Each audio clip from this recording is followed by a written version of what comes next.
Hello there. I'm Naomi and I'm 32 years old. I have a 5-year-old son named Freddie and he is the light of my world. Unfortunately, it turns out the same cannot be said for his dad and grandma, as I have a harrowing story to tell that still sends chills down my spine to this day. I never thought that I'd have a story like this to share, but here goes. A few years ago, my husband and I went on a trip to visit his family in Canada. I was excited to see his mother, as I hadn't seen her since our wedding approximately 5 years prior. But I had no idea what was in store for me. For some reason, it appeared as though my mother-in-law wasn't able or willing to visit us. I would ask why she wouldn't come, and she'd always respond with a pressing work-related emergency that prevented her from visiting. For 5 years of his life, my beautiful son hadn't seen his grandmother from his dad's side, and it was a worry of mine. "Mommy, when will I get to see Grandma?" "Soon, my dove, soon." I had to bite the bullet and decided that we as a family should just go up there and visit, even though it made more sense for her to travel down since the majority of the family, even the extended family, stay here in Florida. Nonetheless, I really wanted Freddie to know who his grandma was. So we made the trip. Once we arrived, we were greeted by a very grim and stern-looking Becky, even though that was her character. A no-nonsense type of woman. It was shocking to see that she bore little to no emotion to see her grandson for the first time. "Hello, Grandma. I'm Freddie, and I'm your grandson." "Oh, hello, little one. Hope you had a good flight." That's it? Was she crazy? It's like she would combust at the slightest show of affection and compassion. Freddie, being the innocent and pure ball of light and love he was confused at the rejection. He wasn't used to this type of treatment. Nonetheless, because he is loved and is a positive boy, he still maintained hope that a relationship could be formed. "Hey, Mom." "Hello, son. How are you?" "I'm good, thank you. Let's go home. I'm freezing. Can't believe I forgot how cold Canada could get." "You should move back up here. It's better than Florida." "I don't think we can. We have so much down there. It would just be impossible. But you can work remotely, right? And honestly, you shouldn't even be working. You should retire and rest, Becky. Why not move down to Florida and be closer to us?" "And be closer to all the half-naked hooligans and miscreants? No, I'm fine here in my cold and cool weather." Cold and cool were understatements. We were practically freezing. I made sure to bundle up Freddie in as many layers as possible. He'd never really been in contact with this level of coldness in his life, so I was extremely worried. But for whatever reason, his grandma was obsessed with the cold. So much so that on the second day of our stay in Canada, she said this at the breakfast nook: "Let's go for a walk." "A walk? In this weather? Wasn't there a forecast for a blizzard later on today?" "What's a blizzard, Daddy?" "It's a cold snowstorm that's windy and very scary." "Oh, no." "Right, very scary. I don't think we can do that, Becky." "Oh, come on. If you keep coddling that baby, he's going to grow up to be a wuss. You have to show him the harsh nature of reality. He's 5 years old, and it's a blizzard, Becky. I don't think that argument applies here." "Really? You want to disrespect me in my home?" No, not at all. I didn't mean to disrespect you. I'm sorry if you're offended. I just think that—" "Okay, good. So we can go then." "Mom, I don't think it's a good idea." "It's to your favorite spot, Jack. Remember, behind the rock near the waterfall?" "Really? The last time I was there, I was probably 5 years old." "You see? How momentous would it be to show your son, who is the exact same age as you were all those years ago, one of your favorite spots in Canada?" You do have a point. Plus, we're two experts in Canadian weather, and we'll make sure everything is okay, so please don't worry, Naomi. We can do this."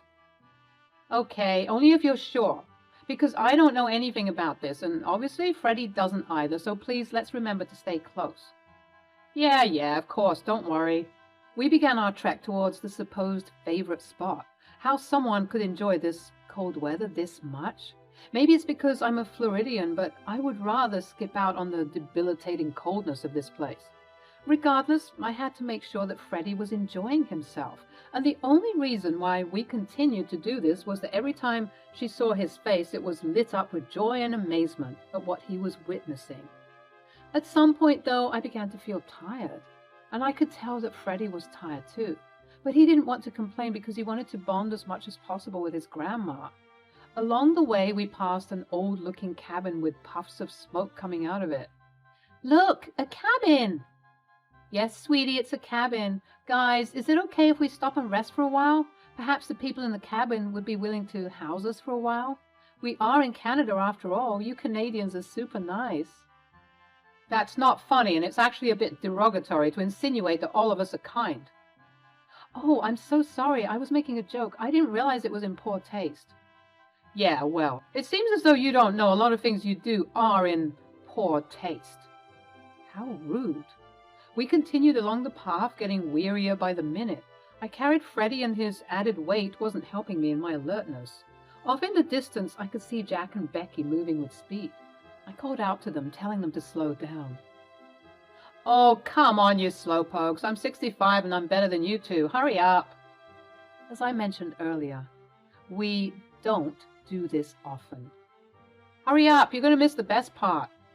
What? I can't hear you. Please slow down. At this point, Jack and Becky appeared to have disappeared. The snow was getting worse, and it seemed like the aforementioned snowstorm was about to hit us. All around us was just white. Freddie began to cry, and I was getting extremely worried. The cold wind howled through the seemingly empty forest, whipping snow into my eyes and stinging my skin. I held my son tightly against my chest, trying to shield him from the biting cold as we trudged through the knee-deep snow, searching for any signs of help. Hours had passed since Jack and Becky had left us stranded in the middle of nowhere, miles away from the nearest town or shelter. She had taken my husband with her, leaving me and my son to fend for ourselves in the freezing wilderness. I was furious with her and my husband, but more than that, I was terrified for my son's safety. Mommy, it's so cold. I want to go home. I know, my baby. I'm so sorry about all of this. I promise you. I'm going to find help for us, okay? Don't you worry one bit. As we stumbled through the snowdrifts, I could feel my body growing weaker by the minute. I knew that we couldn't survive out here for much longer, and finding a place for safety was the top priority. But just when I thought that all hope was lost, a faint light appeared in the distance. We stumbled towards it, half blind and half frozen, until we finally reached the small cabin from before. With its puffs of smoke still billowing in the harsh wind, nestled in a clearing. With what little strength I had left, I knocked on the door as hard as I could and then slumped into it. Now, who could... Oh, Harold! Get some boiling water and some blankets right now! A kindly old couple took us in. They were so gracious as to allow us to remove our frozen clothes, have us bathe in the water they drew for us, and sit us by the fire. With a fresh pair of clothes, and gave us hot soup and blankets to wrap ourselves in. As we huddled together in the warmth, my anger and frustration began to boil over. How could they? How could they do that? I hope they freeze out there. There are more people out there? We have to go and get them. No, don't bother. It's my good-for-nothing mother-in-law and husband. They left us out there to freeze. You tell a lie? Why do such an awful thing? I knew that Becky was always like this, but Jack? No way he would do that to us. Hang on a second. Becky? That name sounds familiar. Is she the lady with a slim frame, very tight-lipped and serious all the time? Does she wear purple glasses and a mole on her upper lip? The very one. How do you know her? She usually treks throughout these parts, but such an odd thing to do during this time when snowstorms are plentiful. As a matter of fact, I've never seen her around here during this time of the year. How peculiar. Now, sweetheart, please tell us how you know her. I'm her daughter-in-law. We came to visit from Florida because she hadn't seen her grandchild, Freddie, ever since he was born. I really wanted for them to bond and get to know each other, but she seemed disinterested even after we came all this way. Freddie was nestled with me, fast asleep in my arms, with a smile on his face. Thank God he made it. Thank God he was safe. How his little body survived all of that still remains a wonder to me to this day.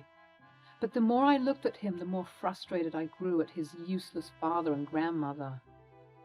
How could she not come down to visit that baby? He's gorgeous. It brings tears to our eyes knowing that this happened You see, we don't have any children of our own. We couldn't bear any children, so we decided to come out here and live on the mountaintops.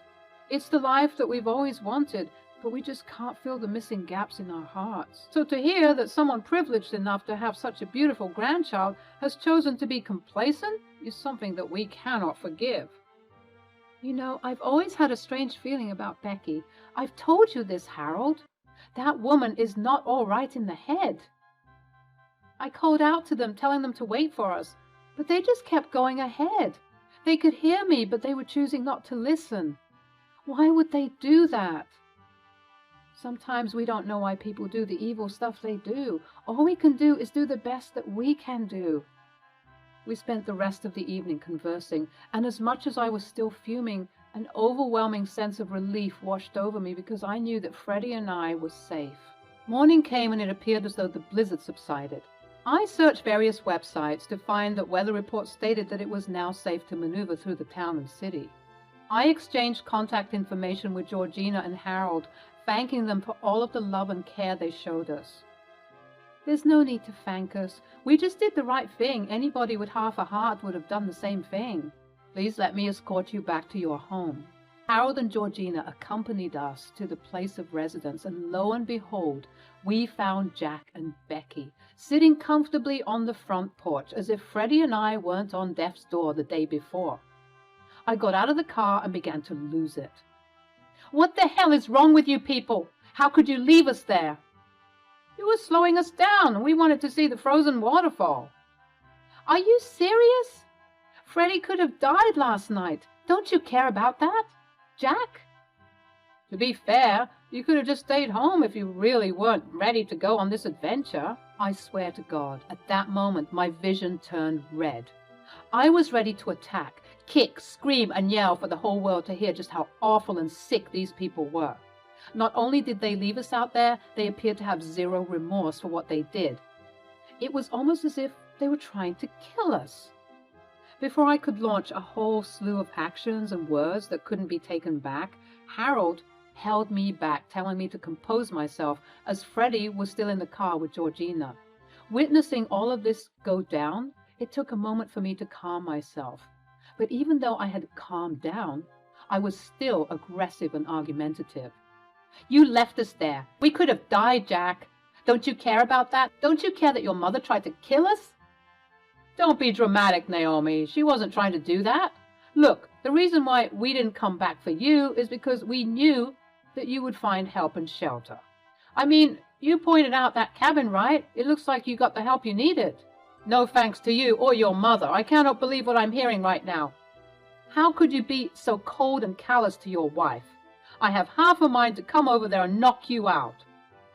Try it, old man. I dare you. Enough, everyone. Don't give me a headache. Listen, Naomi, I'm sorry that you couldn't handle a bit of the cold weather, but I swear there was no ill intention on my part.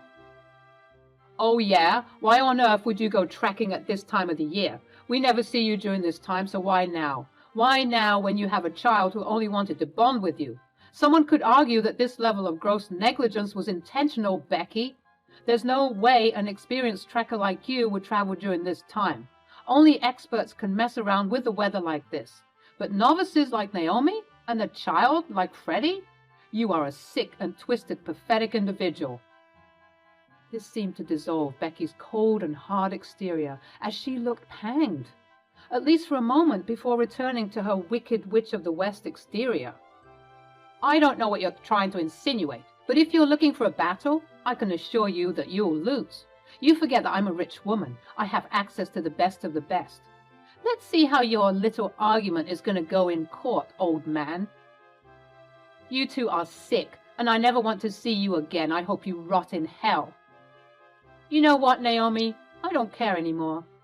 I don't care about putting up this front to you and everyone, so let me lay it straight for everyone to hear. I don't care about you and that baby. Honestly, I wish that both of you did die yesterday. At least this way you'd stop pestering me about trying to meet that baby. Do I look like I care? I made my move to her as if my body had a mind of its own. I walked up to her and slapped her. I continued to slap and kick as much as I could before being ripped off of her by both Jack and Harold. Naomi, how dare you? How dare I? How dare you sit there and defend this witch? She had it coming. I'll sue you. How dare you put your hands on me? She obviously didn't mean that. Look, it seems like tensions are high right now. Why don't we all take a deep breath? Let's all come inside and sort this out. You are a weak and pathetic man, and I hope you spend the rest of your life atoning for what you did to your son. Before Jack could respond, I spat squarely in his face before heading inside, getting both Freddie and his belongings, and getting into the car with Georgina and Freddie.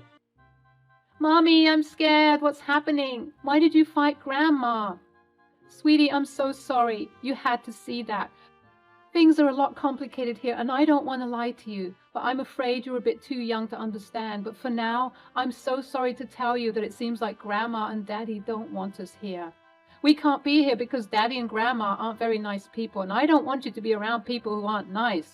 But Georgina and Harold are nice people, aren't they? Yes, I love Georgina and Harold.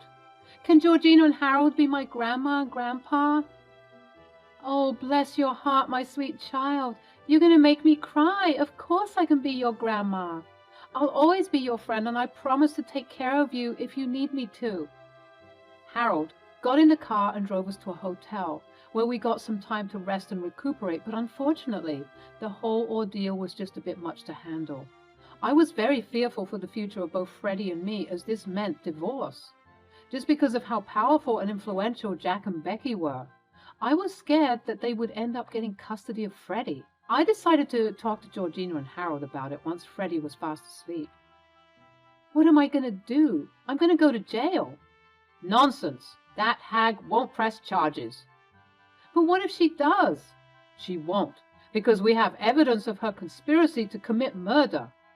How? We always come prepared, sweetie. We secretly recorded the whole ordeal. Now you can take this recording with you and use it against your husband and mother-in-law in court. You guys are angels in disguise. How did you even...